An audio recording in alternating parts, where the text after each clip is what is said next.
Hi, good morning. I am Ernesto Burden. I'm the publisher of New Hampshire Business Review, and I am delighted to welcome you this morning to how businesses can use solar to offset electric rate increases. If anybody has gotten an electric bill recently, you probably know what we're talking about. Things are getting expensive out there, and alternative energy is an important way to look at offsetting that. We have some fantastic speakers today, and I'll introduce you to them in a moment. First, I want to thank our sponsors, Granite State Solar, Sheehan Finney, and Norwich Solar. Morgan, please bring us to the sponsor page, or to the speaker page. Thank you. Our panelists today, Kevin Davis, Vice President of Sales, Norwich Solar, Ben Soucy, General Manager, Granite State Solar, and Tom Burack, Attorney, Environmental and Energy Practice Group at Sheehan Finney.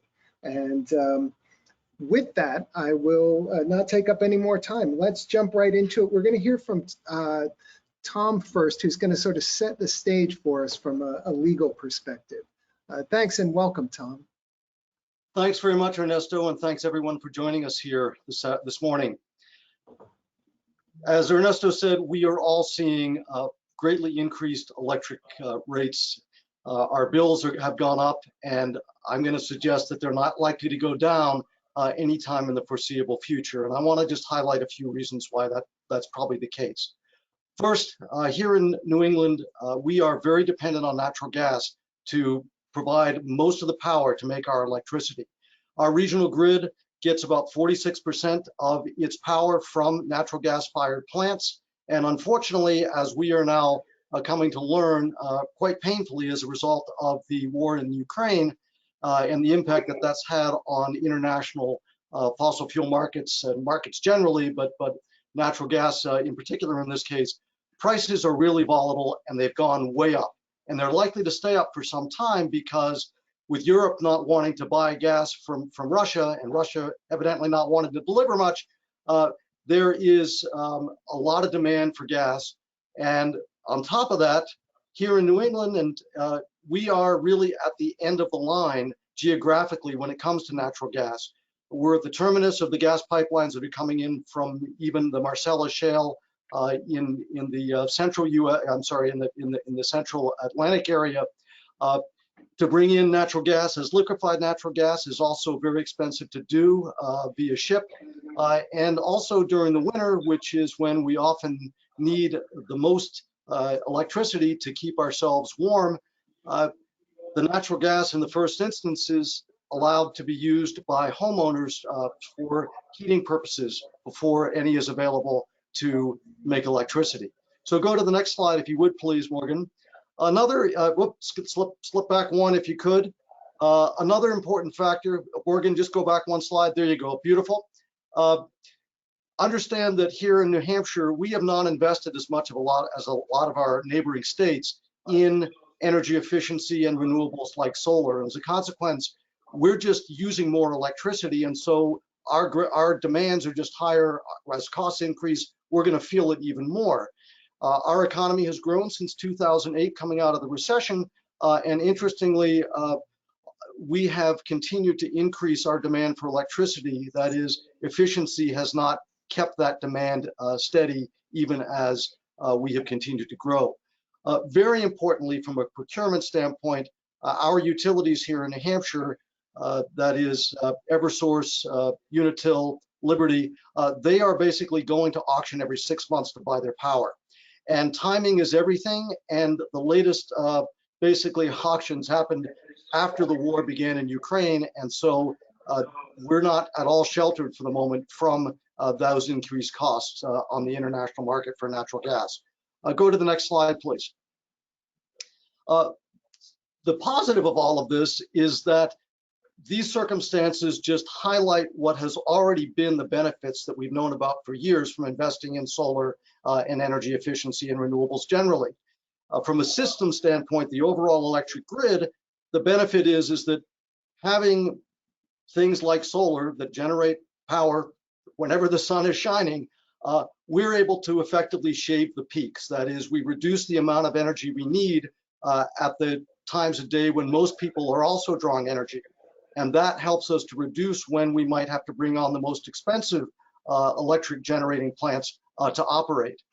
And if we can combine that power with storage in batteries, we have the ability then to further sort of flatten out those peaks in the demand periods by taking power from when we generate extra that we don't need at that moment and having it available at later times when we do.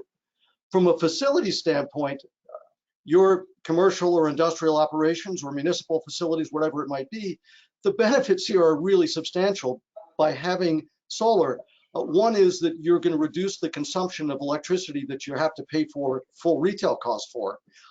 And secondly, depending on the size and configuration of your system, you have the potential to operate the same hours that you would operate if you were just taking everything off the grid, but with less electricity from the grid. And that is going to save you bundles as well, in the sense that what you really have is a long-term hedge.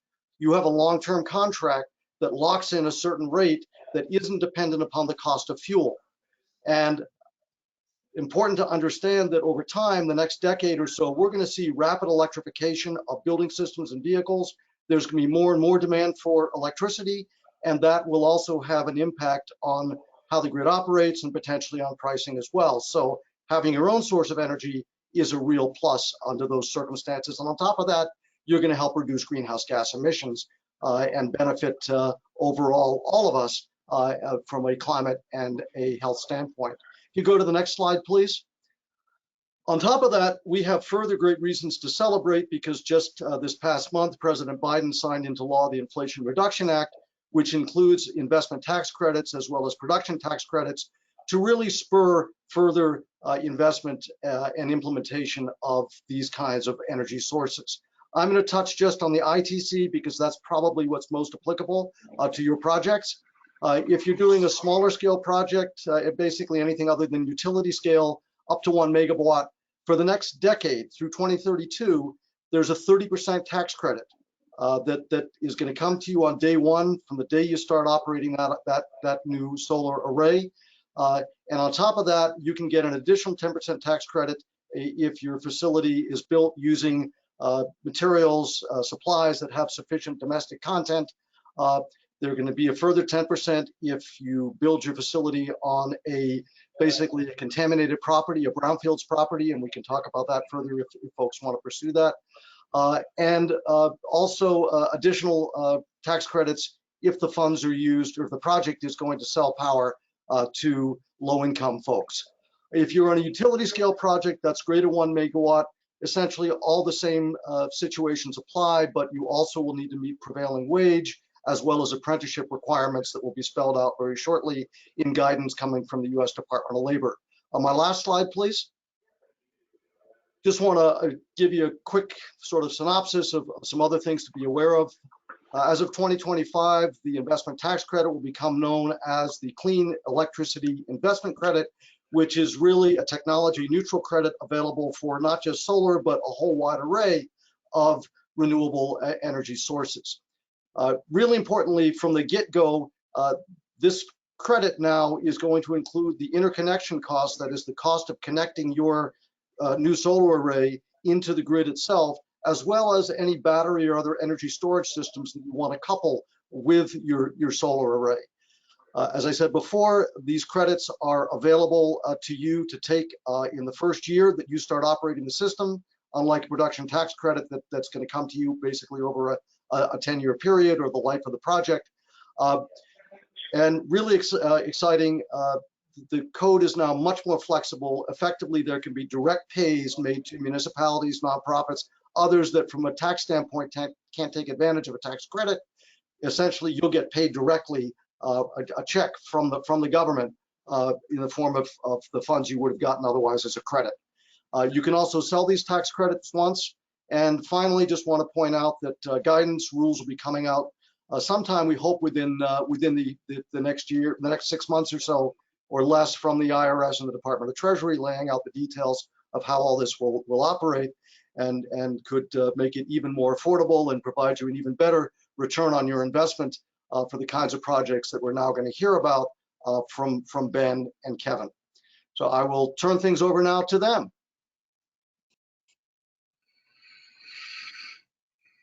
Thanks very much, Tom, and Ben, welcome. And I would also just want to say for the audience's benefit that we do have a question and answer box in your screen there. So please do put in questions as we go along. And as soon as we've heard from Ben and Kevin and Tom, we'll move into a question and answer period that will take up the larger portion of this discussion. So make sure you get your questions in there as well. And thank you. Welcome, Ben. Thanks, Ernesto, and thanks, Tom. Can you hear me okay?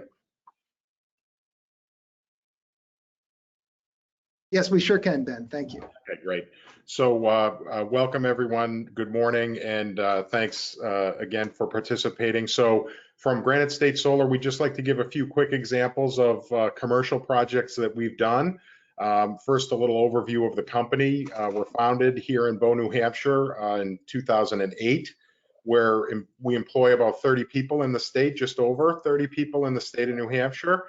Located here in Bow, as I mentioned, 4-time winner of NHBR's Best of Business for Best Solar Company here in the state, including this year, 2022. We're very proud of that accomplishment.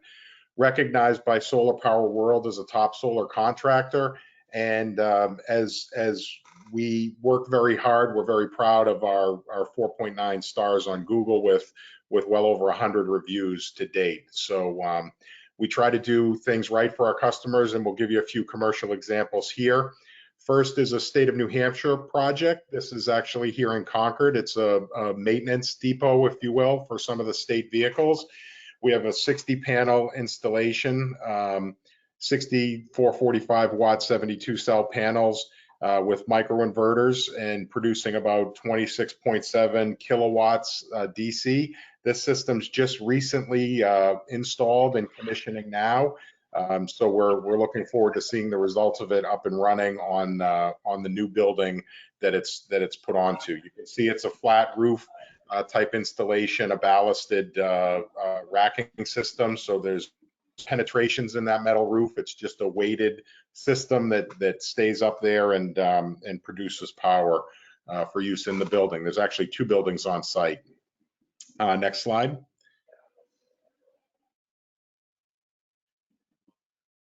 Here we have Argo Cycles. This is a bit larger system. You can see again a ballasted flat roof mounted system, 240 390 watt panels with microinverters. This system produces just under 100 kilowatt DC power and provides a good portion of the power used for this particular motorcycle business. This has been up and running for a bit of time now, so it's been functioning quite well. And you know, the thing that we like to hear from our customers after they've installed the solar system is it just sits up there on the roof and does what it does. They don't really have to do anything to it. There's long warranties on the panels, the microinverters, and the components that go into these systems. So it's not something that requires a lot of maintenance or, you know, in most cases, really any attention at all. There's also monitoring that's available so customers can keep an eye on how things are performing, notify us on the odd chance that they're having an issue so that we can come out and help them to address it. Also, we can see through the portals provided by the different suppliers we use, the different equipment manufacturers, how our customers' systems are performing as well, and even be ahead of them in terms of diagnosing any potential problems. But fortunately, those problems are rare, and usually it just sits there, the sun comes out, and they're making power. Next slide. This is a concrete business in the Seacoast area of New Hampshire, 93 panels. This you can see is a pitched roof, so it's got a little bit different racking system where the panels attach to the roof itself and to a rail system that's on the roof.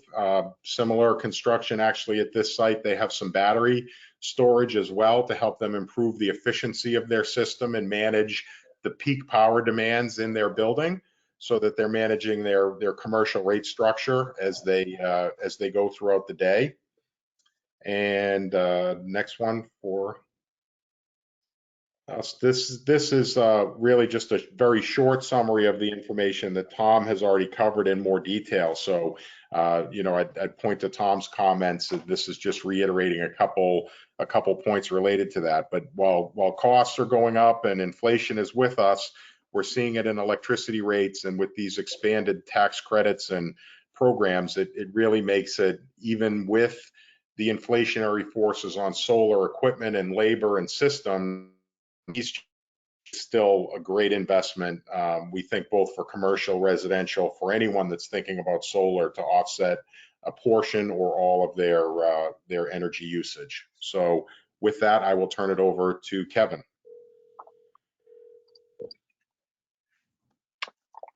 Hey, thanks, Ben. Good morning, everyone. My name is Kevin Davis from Norwich Solar, and thanks for everyone for attending the webinar. We're happy to be here talking about this today.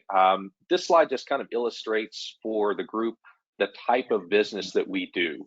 We focus really exclusively on commercial solar projects, and that can really be any type of business that's got a substantial electric bill, as you see here from this slide. It could be a medical device manufacturer like there on the top left, which is a rooftop system. That happens to be a metal roof, so those panels are just clamped right to the standing seams on that metal roof.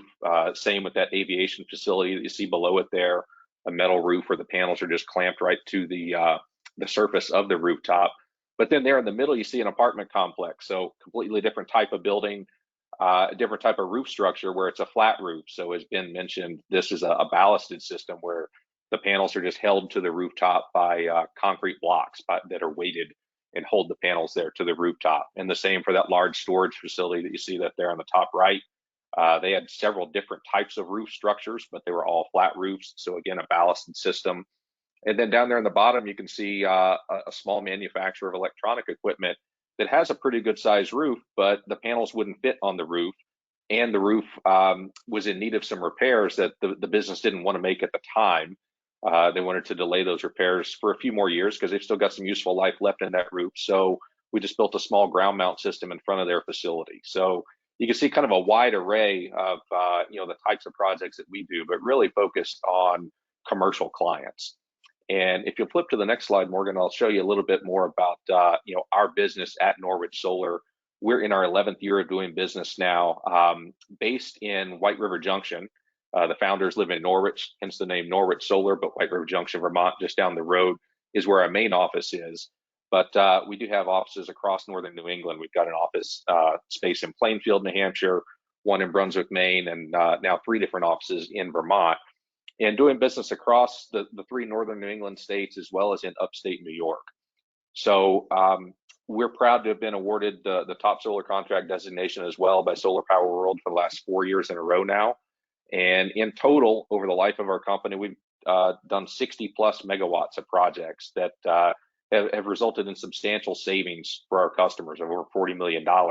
And maybe more importantly than that, the amount of carbon offsets that those projects generate. So we're really proud of the work that we've done and continue to do across northern New England. So a couple of specific examples about projects and kind of drill in a little more in depth on this one. This one was a project that we did a couple of years ago for a customer by the name of Runamuck Maple. They're a maple sugar producer. And you can see they bought a new building, well, new to them. It was a former manufacturing facility. They acquired the building, moved into it. Over the course of doing that, realized that they needed a new roof on the building. And there's no better time to do a rooftop solar project than right after your roof has been replaced, because those panels have at least a 25-year lifespan. And likely, 30 plus years that they're going to be up there and productive. So you don't necessarily want to put panels on a roof that you're going to need to replace in the next 5 years, because then you have to just pull those panels back down and start all over again. But in this case, the timing was just right. They put the panels on right after they redid the roof. And the panels that we were able to put up there offset more than 80% of what their annual electric usage is. So that reduces their bills by $40,000 or more, their electric bills each year. And part of the way that they financed this was through what's called a REAP grant through the USDA. So REAP is Rural Energy Across America program, administered by the USDA. So you might think that, well, that's available for farmers and for people in the agriculture business, but that's not necessarily the case. It's anyone that's in a rural census tract which would be most of the state of New Hampshire, could qualify for this grant. And that grant can offset up to 25% of the project costs under the current form of the grant. In the Inflation Reduction Act, the new bill that Tom mentioned earlier, there is a provision for REAP grants to go up to 50% of eligible project costs. So the rules on exactly how that are going to be structured are not quite clear yet. USDA is still working on that, but even at 25% of a grant, when you factor in the grant, the incentive tax credit or the ITC plus depreciation, this business was able to offset almost 80% of their total project costs with those tax credits, depreciation, and the grant. So those incentives are out there that really make these projects much more financially attractive than they would be without those incentives. And having a 10-year runway on the ITC is fantastic. In New Hampshire, there's also an additional grant that is available through the state, which can offset up to $10,000 of eligible project costs. So when you start to factor all those incentives together, 80% of the cost here was offset by all those incentives, and that makes a system that pays for itself in under 3 years of time. And that system is going to sit there and produce for 25 plus years. So the next system that is illustrated here is a little bit different. This is part of what we call our Small Business Community Solar Alliance. So in this case, as you can see, it's a large ground mount solar project, or a solar farm, as they're sometimes called. And this is great for businesses that can't do solar on their own property. Maybe your roof won't support solar, maybe you don't own the property, you're just leasing the space. There's a whole host of reasons why you might not be able to do solar on site, but as a business, you may still want to participate in a solar project. So the businesses that are associated to this project are simply subscribers to it. That means they didn't pay anything to build the project. They just sign up to receive the credits, the net metering credits that this project would generate. And by doing that, they're able to save some, anywhere from 10 to 20% off their electric bills. So this is a great way for someone that wants to participate in a local solar project, wants to tout the benefits of being a green business, but maybe doesn't have the space or the funds to build their own project. We've got several projects like this which we're developing throughout the state of New Hampshire now that would be available for other businesses that want to sign up for something similar. And by participating in these local projects, it keeps more of our energy dollars circulating here at home. It really just improves the grid for all of us, because by having more distributed generation like this on the grid, it's less power that we're all having to buy from power plants that may be out of state. So, regardless of whether you want to own your own system or just simply sign up and subscribe to a system that's owned by somebody else, there's really a way for any business now to participate in a solar project. So with that, I'll turn it back over to Ernesto. Thank you very much, Kevin. And perhaps everybody can come back on screen now. We do have some questions already from the audience. And I have some questions that I've jotted here. And I do want to mention, everybody's been referring to Morgan. I don't think I introduced her in the beginning, our digital media manager here at Yankee Publishing New Hampshire and New Hampshire Business Review, and also our producer on today's webinar is Morgan Connor. So thank you, Morgan, and we'll probably put you to the test later as maybe we refer back to some of these projects and have to bounce through that slide deck in rapid fashion.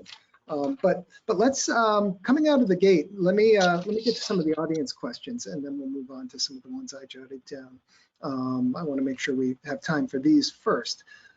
First question that came in was, what maintenance, if any, is required for a solar system, and how often is that maintenance performed? And Kevin or Ben, maybe one of you want to tackle this one? Yeah, so I'll take that, and Ben, you can add on here. But as Ben said earlier, when you put those panels up on the roof, there's not a lot of maintenance required. They're designed to sit outside. They're warranted for a period of 25 years at least. So when you put a project like that up, there's not a whole lot that you have to do to it once it's constructed, as far as maintaining it. All of the projects now are connected to the internet, and they all have monitoring that are built into them. So you can see via an app on your phone or something that you can access on your computer, you can get real-time data from the project and make sure that everything is performing as it should be. And you can also set up alerts so that in the rare case that something isn't performing the way it should be, it can just email you or your maintenance manager so that you can check it out and see, maybe there is a problem that needs to be addressed. But it's pretty rare that those kinds of things come up. Thanks. And Ben? Yeah, same. That's as I mentioned in the presentation. Yeah, they're pretty much install it properly, do a nice job with that, and then they operate. It's a very low occurrence rate for a panel or a microinverter to have any kind of a problem. Larger projects that use different inverter technologies, some of those have a little bit shorter lifespan and might need some attention, 10 or 15 years out. But even those technologies, the larger string inverters and things are advancing and becoming more reliable over longer periods. Nothing is a short-term maintenance. If anything, you're talking 10, 15 years before anything really needs to be touched, unless there's the very odd occurrence of a defect somewhere. So they're really low maintenance. Wow. And one sort of related question that sparks for me is there a difference in the panels that are used someplace like here in New England where we have extreme weather, along the lines of heavy snowfall, really high wind? I mean, I guess any place that receives that kind of weather, do you have to go up and shovel them? Presuming no. No, there's no difference. I mean, residential panels will be a little smaller and a little lower production. Commercial panels will tend to be a little larger physical size and a little bit higher wattage per panel. But the construction doesn't change depending on where they're being shipped to in the country. I mean, what we have for snow loads, Florida has for wind loads, for hurricanes and things like that. So they're built to be outdoor equipment in all kinds of environments. As far as the shoveling, there isn't a requirement to shovel solar panels. They'll handle the weight and they're rated to handle the weight that would typically be on them.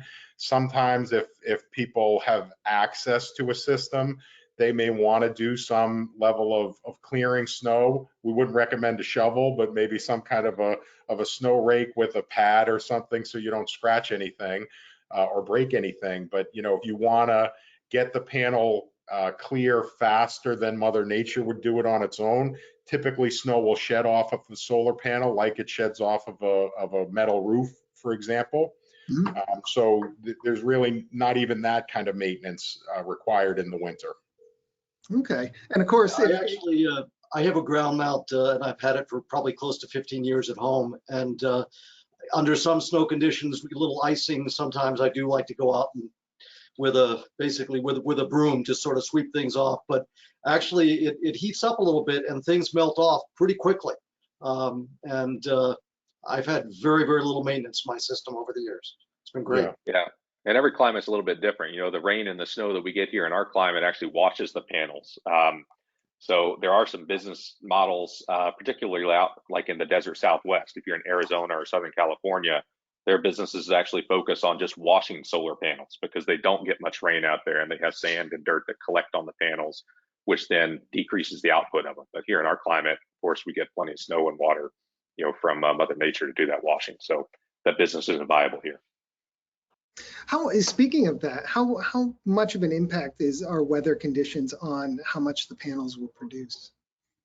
Well, obviously they work best when the sun's out, and they work best in the summer when the sun is high in the sky and the sun angle is optimal.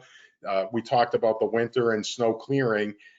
Naturally, as the sun angle gets lower in the winter, we all see that in shorter days.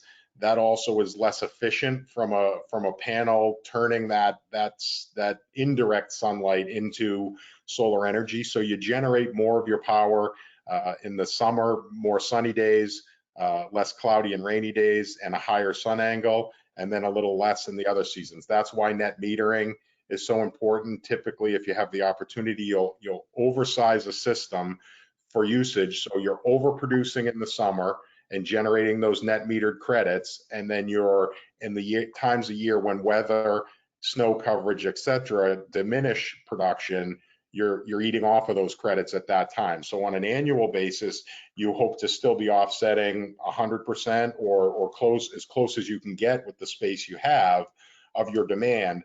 You're not actually producing it all at that moment. So you overproduce in the summertime and underproduce a bit in the winter, but it nets out across the year. Excellent.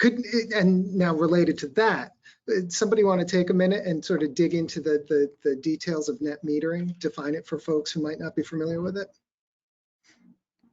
Yeah, so net metering is simply the easiest way to describe it is that you are using the utility as a battery. So when you're producing more electricity than you can use at any given point, that electricity is fed back into the grid. I just started hearing a funny echo on my end. Sound good to me. Okay, I'll keep going. So, the excess energy is fed into the grid, and then you get a credit on your electric bill for that excess credit when you need it.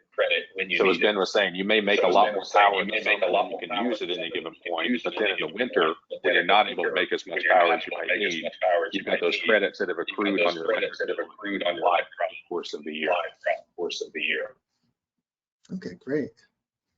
So let's bring it back to the audience. Another question from the audience is, what if you don't have enough roof space to produce enough energy to satisfy 100% of your needs? Are there alternatives to provide the full need? Well, so obviously if you have enough space, on the ground, it can be even, canopies over a parking lot. You see that more and more in commercial environments where they'll set up, coverings over a parking area that solar panels are what make up that roof surface. There are a variety of ground mounted options, but I would still say it's, every unit of solar energy that you produce has a similar payback. So if you can cover 100% of your bill, everyone loves the sound of that. You spend more to build that system larger, and you get, a zero bill at the end of the month in an ideal situation. If you can only cover 80% of your bill, the payback on that 80% is very similar to the payback on 100. Every unit of power you generate, you save those corresponding units of power that you're not buying from the grid. So while it's disappointing to some customers to not be able to cover 100%, covering 50 or covering 80 is still a great investment. Do any businesses ever do 80% on their own facility and then join? Kevin, you had a farm or a co-op type setup that you showed. Does anybody ever combine those two things? Yeah, that's certainly a possibility. So we've got some customers that have done that. Their roof would only support, say, 50% of what they needed to offset their electric bill. So they put that 50% on their rooftop, and then they join in a second project, which is an offsite solar farm. You can also do a combination if you have the space on site. We're doing a project like that right now where I think it's 75% of the business's electricity is going to come from the rooftop, but then the other 25% is going to come from a ground mount on some land that they had behind their facility. So you can do a combination approach a number of different ways, really, to try and get to 100%. And if I might just caveat, go ahead. The only caveat I'll say on the solar farm is that the solar farm has to be in the same utility territory. So if you're an Eversource customer, you can't build a solar farm in Unitil territory. It's got to be in Eversource territory. But as long as it's in the same utility territory, it doesn't matter where within the state it happens to be. So one of the beauties of what has happened with the investment tax credits under the Inflation Reduction Act is that because these will be in place for 10 years, assuming Congress doesn't go mess with this, there's the opportunity to think of these projects in a longer term way and even to phase them. Maybe you do 25% one year, 50% another year, the remaining 25% a year after that, as additional cash becomes available. And if you know up front, I assume, how you're going to sort of scale this and grow it, you can design a system to allow that to be done. Because I think it's pretty plug and play, isn't it, Kevin and Ben? In terms of being able to add on. Yeah, sometimes there can be some utility constraints, transformer sizes, for net metering and things like that. There could be progressive upgrades both on the system owner side and also the utility side. But as long as everyone knows what that plan is, that can be sequenced to work on all fronts. Okay, just one more follow-up on the solar farm question. Kevin, in your slide, you had said businesses can join for nothing, but so how does it work? How does that investment work though? Do they pay for the equipment and sort of erect their own panels within that solar farm, or what are they doing? Yeah, so the way that those businesses join, they're not paying anything to join, and the business doesn't own the equipment. So our company or a third-party investor that we would work with, we would own the solar project, and then we would designate that the net metering credits coming from that project go to those respective businesses. So if each of you three guys wanted to join, we'd say each of you gets 33% of the credits coming from that project, and then those credits are directed to your utility bill each month, which saves you money with the utility. And then as the owner of the solar project, I would send you a second bill each month for those credits, but it's at a discounted rate. So if it's a 10% discount, let's say you got a $100 credit on your bill, I'm going to send you a second bill for $90. And then that $10, the difference is your savings for the month. So you're participating in solar, but you have to bring no capital to the table to do it because you don't own the project, but you still get the ability to save a little bit of money and then tout the benefits of being part of a green project. Okay, that makes sense. If I may, Kevin or Sure. Ben, maybe you guys just want to talk briefly about a power purchase agreement and how those would work with a host facility. I know you may or may not do those yourselves, but it's probably something that people could be interested in considering as well. Yeah, that's essentially what I'm describing in the solar farm. Is it's a power purchase agreement, or sometimes referred to as a net metering agreement. And it's simply an agreement from the customer, from the business, to say, I will purchase X amount of power at a specified price for a given time period. And that time period can be sometimes as short as 5 years, sometimes as long as 25 years. But it's a way for the customer to get a project built without having to bring the capital to build the project. An investor or a solar company, finances and owns the solar project. The customer or the business is just buying the power at an agreed upon price for an agreed upon period of time. Okay, good question. Another from the audience.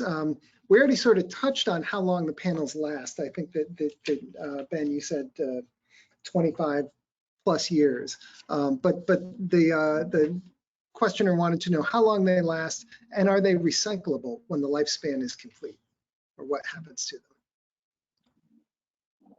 Yeah, I mean, most of the panels, the premier products in the market are warranted for 25 years for, their physical endurance, and then also they have performance warranties that go out that far in terms of how much power they'll produce. Solar's still fairly new, being adopted at the rates that it's being adopted now. So I don't think we've seen a lot of recycling yet, but the materials are recyclable. It's generally metals, plastics, our metals, glass, some plastics, things like that. How exactly that will occur in the future and what the repositories for those recycled materials will be, I think, is something that's going to develop over time. But I think they're essentially all, constructed of recyclable materials. Kevin, I don't know if you have some additional comments on that as well. Yeah, well, like you said, that the panels themselves haven't been out there all that long.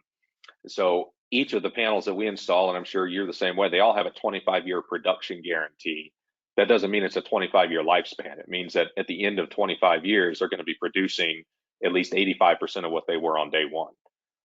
So if it's still producing 85%, you wouldn't necessarily just scrap it, get rid of it. But if you did need to take those panels down and switch them out or scrap it for some reason, the expectation by the industry is that the recycling of those panels will start to ramp up as more panels hit their useful life and need to be recycled.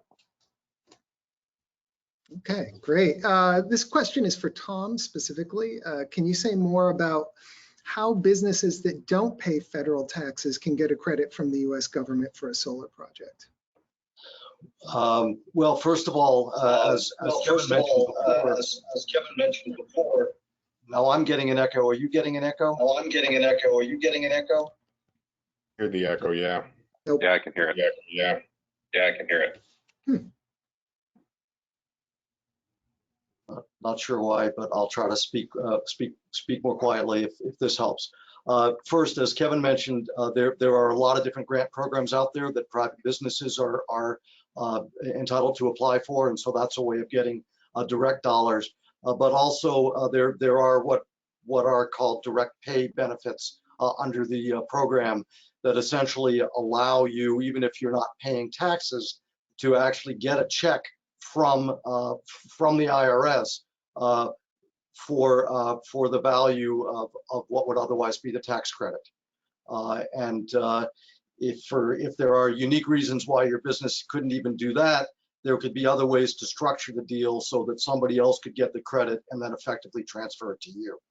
So there are lots of different ways to arrange these things so that people will be able to take advantage of those financial benefits.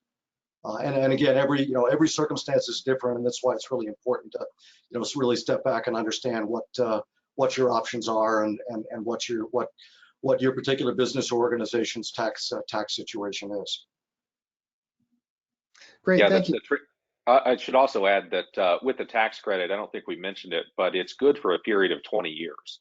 So if you can't take all of the tax credit in the first year that you built the project, so you can only take half of it, then the remainder of that you could take off of your next year's taxes, and so on and so forth, for a period of up to 20 years until you've used it all up. Yeah, it's a very generous carryover period process. Okay, great. This one's probably for Kevin and Ben. Are there types of roofs that are not capable of holding solar panels? The questioner says their company has had quotes and only certain sections of their roof were usable, and it didn't make sense to them, like what was usable and what wasn't. Maybe you can give some of the general criteria. Yeah, I think most roofs can be dealt with in some manner. Some, really steep pitches are difficult to install on or not really rated for some of the racking systems.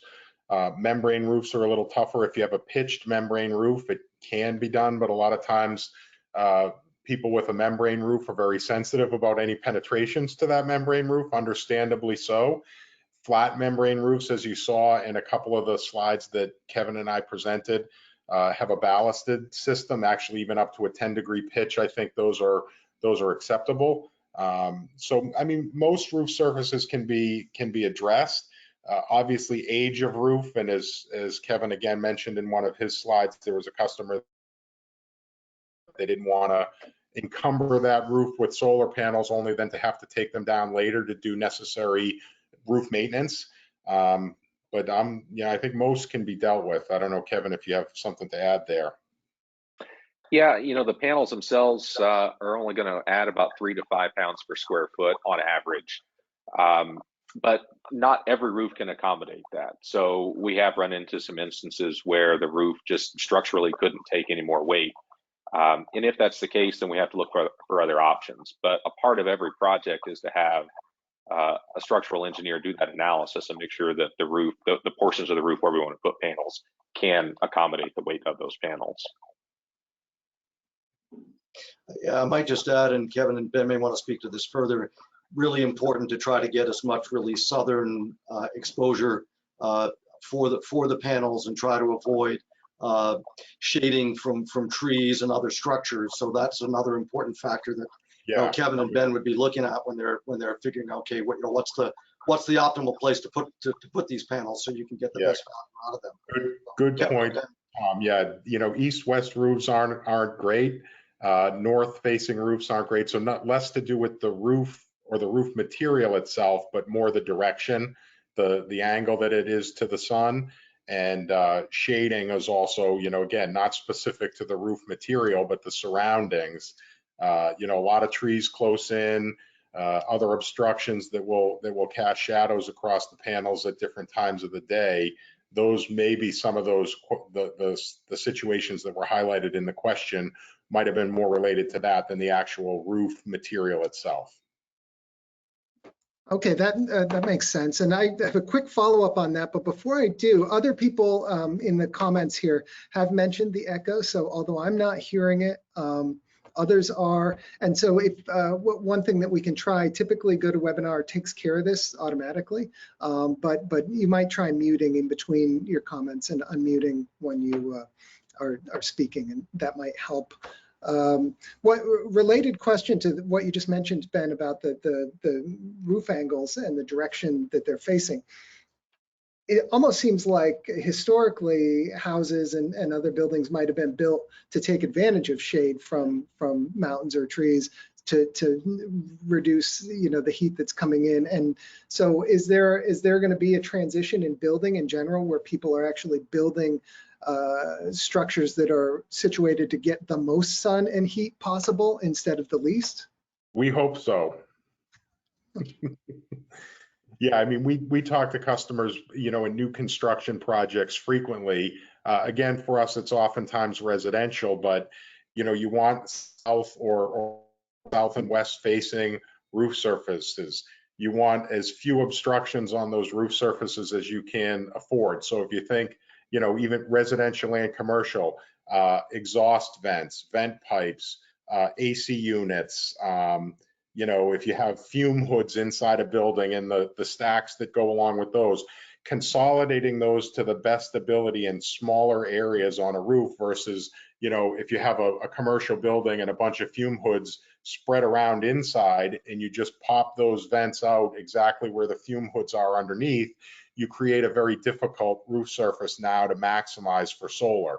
So minimizing obstructions and south to southwest facing with little shading, more open in that direction, less trees close in, that's ideal for solar. There's not a lot of things to watch out for, but boy, when you go up to a site that has a great direction and little shading, but then you look up on the roof and there's vent pipes every 12 feet, you think, okay, this is perfect, except. So the things that we ask people to watch out for are pretty simple. It's a lot easier to do, obviously, when something's new versus working with existing where that hadn't been a consideration in whatever lifespan the building has had. Thank you. Tom, you're muted. Ground-mounted systems can be a great alternative to the roof stuff. That's actually what I have at my house, as I said, and it works really well. And so there are a lot of options out there.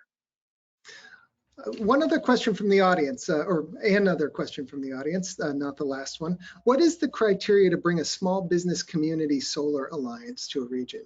Do any of you have insight into that? Really, the criteria for us is that we have a project that's in the same utility territory. So again, if you're an Eversource customer, then there has to be a project built somewhere in Eversource territory for you to sign up for it. And we've got projects that we're developing throughout the state. I don't know that we have one in Unitil territory right now, but I know we've got a couple in Eversource, a couple in Liberty, and even one in New Hampshire Electric Co-op. So we can service most customers throughout the state of New Hampshire, just provided that we have a project that's in that same utility territory. And Kevin and Ben, correct me if I'm mistaken about this, but the businesses that want to participate in the project don't necessarily all have to be in the same town or geographically near each other. They could be miles apart even, right? Yeah, that's right.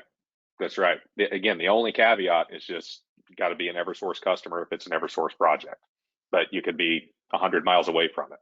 As long as it's still Eversource territory, you'd be qualified.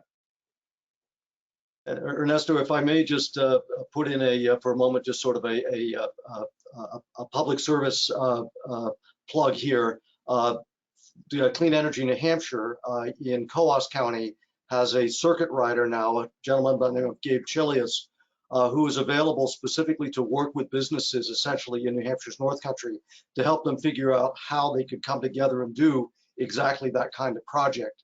But obviously, Kevin and Ben could also assist, but I just want to make folks aware that that's a free service that's available now from Clean Energy New Hampshire in New Hampshire's North Country. He just recently came on board, but a lot of just huge opportunities here for people to work together make things happen that they couldn't necessarily do on their own. Great, thank you, Tom.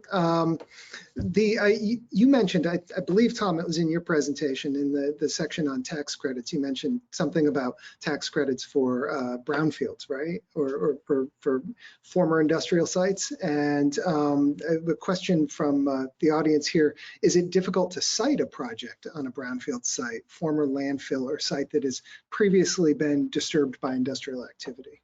Is it more complicated? Put something in there. Wonderful question.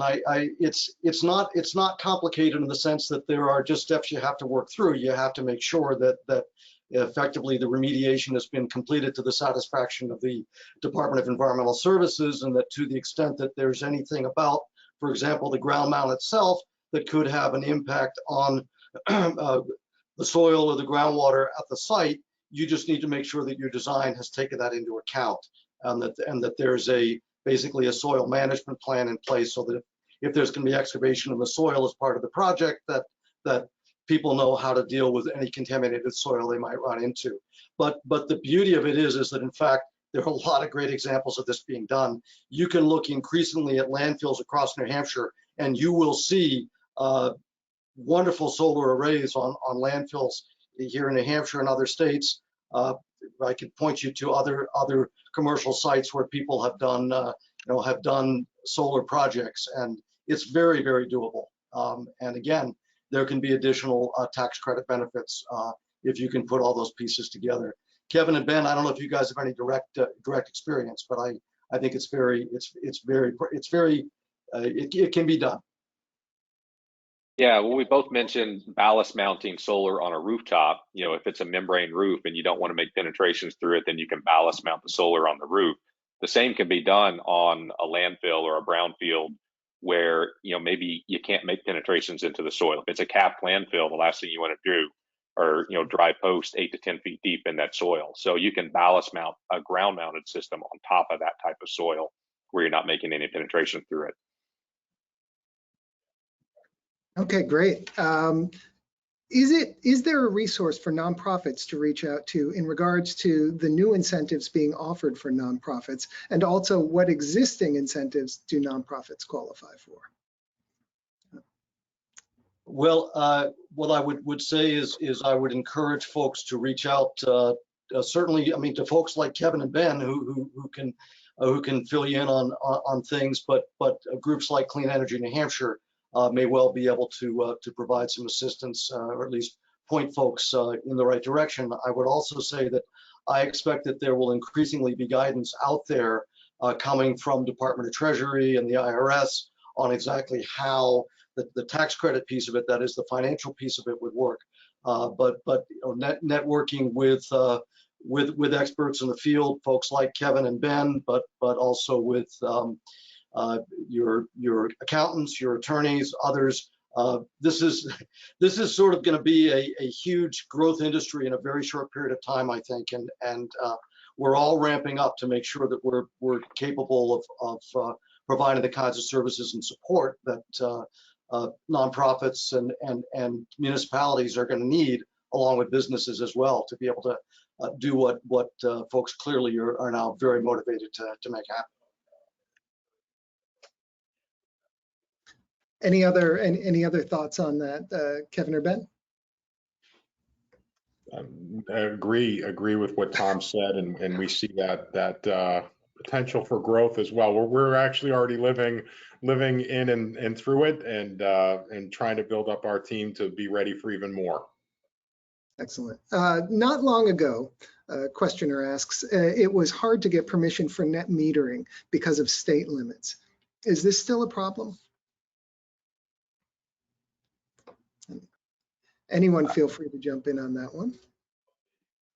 I don't think it is. I know that in the past there were limits, on how much of the utilities' electric load could be serviced by local generation that was net metered, but I don't see that as being a problem anymore.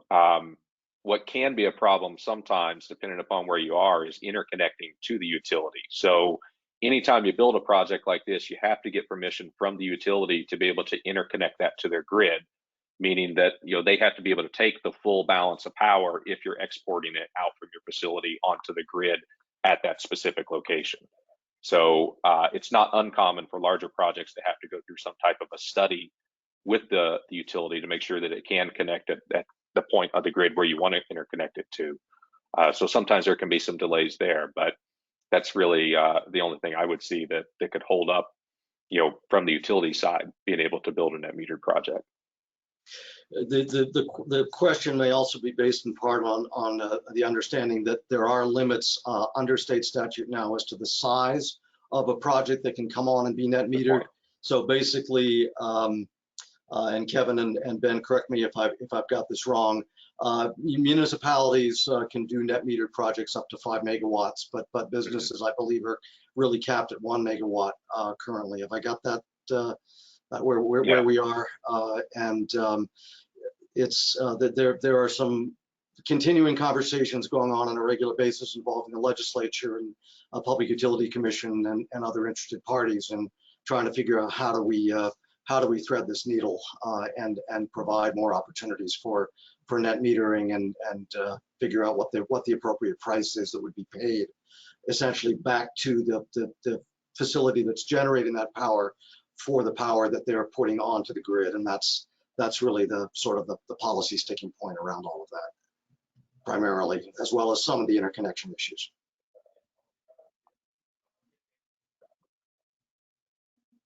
Okay, so how about another question from the audience? This one's about building materials.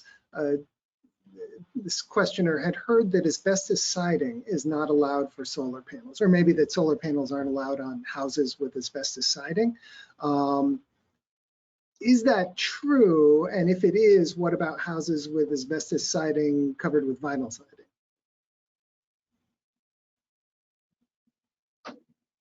I'm not familiar with that requirement or restriction. I imagine asbestos siding, there may be some restrictions on drilling and creating dust and things like that into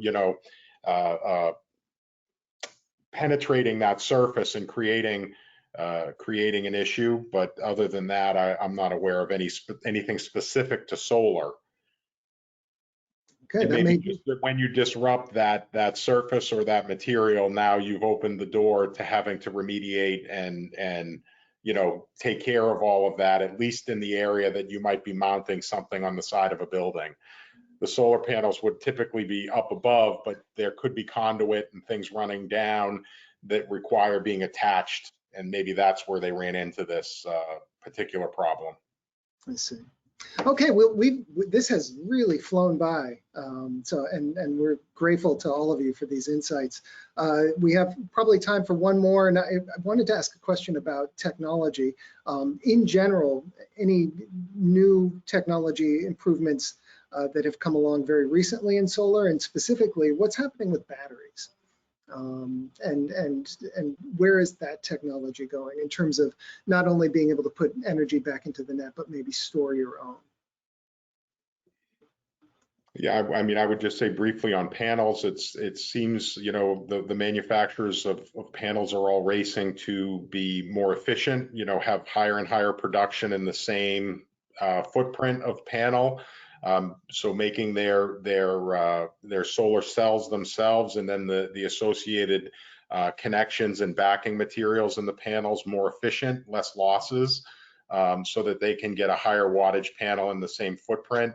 Also getting to those not necessarily longer warranties yet, but to Kevin's earlier point, maintaining a higher production through a longer period of time. So I think, generally 85, 86% has been pretty good at a 25-year mark for sort of the mainstream panels, but pushing that up closer to 90 and in some cases even over 90% at 25 years is a priority for manufacturers on the panels.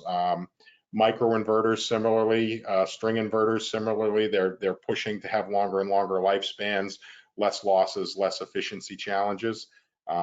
Batteries, from my perspective, Kevin certainly could weigh in on this. It seems, adoption the adoption rate for energy storage is increasing rapidly. The technology is pretty consistent. It's just more people are finding the right financial models to say, okay, that's worth it for me to do that, to either increase the efficiency of my solar system in commercial applications, to use the battery to lower my peak usage windows so that my rate structure is better from the utility, things like that. So it's really more of an adoption and creative use of batteries is what I feel like we're seeing. I don't know, Kevin, if you're seeing some other things. Yeah, I think battery technology is certainly still evolving. It hasn't quite hit its stride yet, but it's coming into its own. And we keep referring to tax credits in the Inflation Reduction Act, but that's a big part of it, is that the 30% ITC is now applicable to a battery that you might put into a renewable project, whether it's charged by solar or not. So in the past, you could take a tax credit if you installed a battery, but there were certain restrictions on how much of the power going into that battery was coming from the renewables versus how much might be coming from the grid. And so that complicated things a little bit. The new legislation, takes that stipulation away. It's now a 30% tax credit on the battery, whether it's charged from renewables or not. So that, coupled with more and more battery technology evolving, like with EVs and I think everyone's probably heard of the Tesla Powerwall, home batteries like that kind of become a backup generator in your house. That technology is just going to continue to get better over time. And I might just add that the inflation, the new act has provisions in it with significant tax benefits and financial incentives for companies to actually start producing a whole lot more solar panels as well as batteries here in the United States. And those investments, I think, will help to bring down the costs of these products even further and make them even more really standard fare across the board. So I think there are a lot of reasons to understand and believe that solar power and combined with battery storage is more and more going to be the wave of the future. It's going to be a really important component of how we address our energy needs here in this country. Well, thank you. And I think that's a great note to end on. It's an exciting time to be talking about solar, and I think a fairly urgent one as well. I'd like to thank everybody for attending today. I'd like to thank our sponsors, Granite State Solar, Norwich Solar, and Sheehan Finney. And of course, Kevin, Ben, and Tom, fabulous job. Like I said, it flew by, and that's thanks to the insights that you guys had and your great way of expressing them. So I'm Ernesto Burden. I'm the publisher of New Hampshire Business Review, along with Morgan Connor, our web and digital producer on this webinar. And we'd like to thank you and have a great rest of the day. Thanks. Thank you. Thank you, everybody.